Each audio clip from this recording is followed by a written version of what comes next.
Mifanandrify amin'ilay etsika tetikasa Imago Mundi ny Fondation Benetton dia nisy ny fampiratiana ireo sangan'asa miisa 70 amin'ny 100 Tetsy amin'ny Craam Ankatso moa nanatanterahana izany fotoana lehibe izany.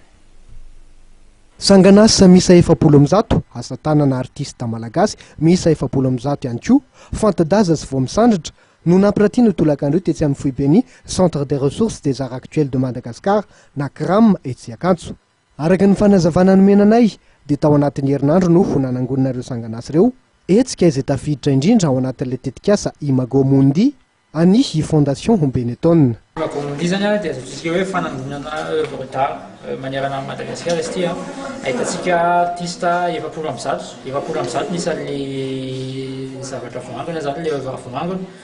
dia ireo 70 amin'ny 100 ireo dia alefa mankany amin'ny Fondation Benetton any Italia anampiny zay zavatra rehetra voangona zany satria ihany koa misy œuvre maromaro efa voangona totsika hoe eo amin'ny roa alina mahery kely eo izy angambany ihany dia amin'ny taona ity dia mandalo to Madagascar zany ny solotena zareo vao Fondation Benetton dia anatina Craam izy amin'ny fiaraha-miasa moa zany fanangonana le œuvre herinandro nanangonana azy dia niaraniasa tamin'ny faviza Fédération des arts visuels nanangonana le zavatra ireo tao anatin'izay herinandro.